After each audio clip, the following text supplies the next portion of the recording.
à voix haute, à voix sépulcrale. Éloge funèbre de Victor Hugo à George Sand.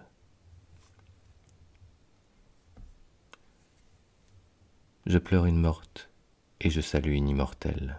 Je l'ai aimée, je l'ai admirée, je l'ai vénérée.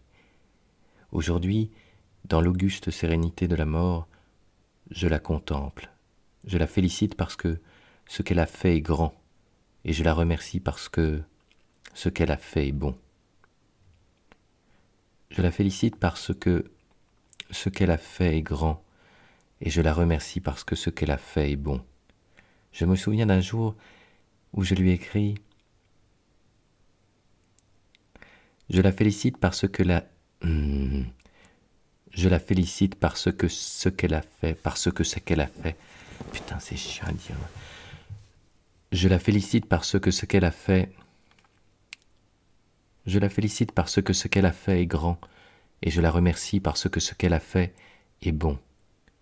Je me souviens d'un jour où je lui ai écrit « Je vous remercie d'être une si grande... » Je me souviens d'un jour où je lui ai écrit « Je vous remercie d'être une si grande âme. » Est-ce que nous l'avons perdue ? Non. Ces hautes figures disparaissent, mais ne s'évanouissent pas. Loin de là, on pourrait presque dire qu'elles se réalisent. En devenant invisibles sous une forme, elles deviennent visibles sous l'autre. Transfiguration sublime. La forme humaine est une occultation. Elle masque le vrai visage divin qui est l'idée. George Sand était une idée. Elle est hors de la chair, la voilà libre. Elle est morte, la voilà vivante. Patuit Dea. George Sand a dans notre temps une place unique. D'autres sont les grands hommes. Elle est la grande femme. D'autres sont les grands hommes. Elle est la grande femme.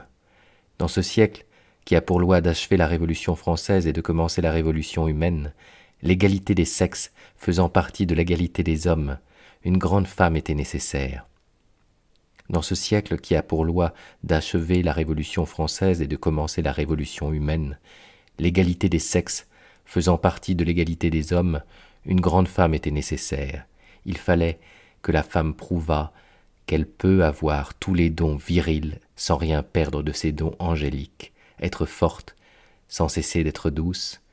George Sand est cette preuve. Il faut bien qu'il y ait quelqu'un qui honore la France puisque tant d'autres la déshonorent. George Sand sera un des orgueils de notre siècle et de notre pays. Rien n'a manqué à cette femme pleine de goût. Rien n'a manqué à cette femme pleine de gloire. Elle a été un grand cœur comme Barbès, un grand esprit comme Balzac, une grande âme comme Lamartine. Elle a fait en elle la lyre. Dans cette époque où Garibaldi a fait des prodiges, elle a fait des chefs-d'œuvre.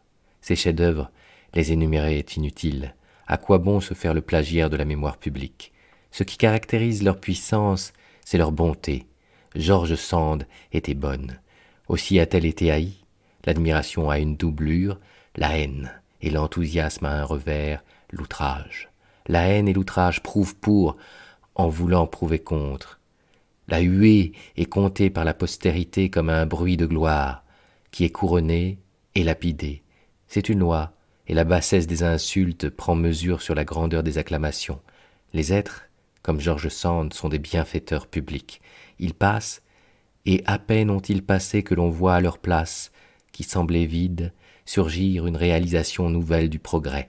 Chaque fois que meurt une de ces puissantes créatures humaines, nous entendons un immense bruit d'ailes. Quelque chose s'en va, quelque chose survient.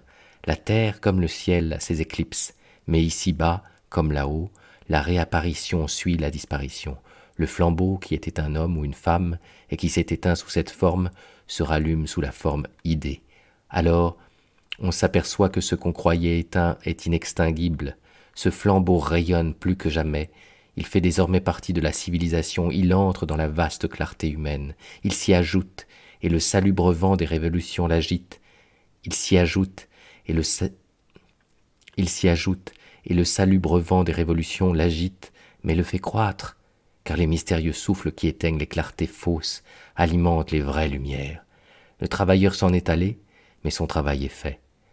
Edgar Quinet meurt, mais la philosophie souveraine sort de sa tombe, et du haut de cette tombe conseille les hommes. Michelet meurt, mais derrière lui se dresse l'histoire traçant l'itinéraire de... Michelet meurt, mais derrière lui se dresse l'histoire traçant l'itinéraire de l'avenir. George Sand meurt, mais elle nous lègue le droit de la femme, puisant son évidence dans le G. George Sand meurt, mais elle nous lègue le droit de la femme, puisant son évidence dans le génie de la femme. C'est ainsi que la révolution se complète. Pleurons les morts, mais constatons les avènements, les faits définitifs surviennent grâce à ces fiers esprits précurseurs. Pleurons les morts, mais constatons les avènements, les faits définitifs surviennent grâce à ces fiers esprits Les faits définitifs surviennent grâce à ces fiers esprits précurseurs. Toutes les vérités et toutes les justices sont en route vers nous, et c'est là le bruit d'ailes que nous entendons. Acceptons ce que nous donnent, en nous quittant, nos morts illustres, et tournés vers l'avenir, saluons, sereins et pensifs, les grandes arrivées qu'annoncent ces grands départs.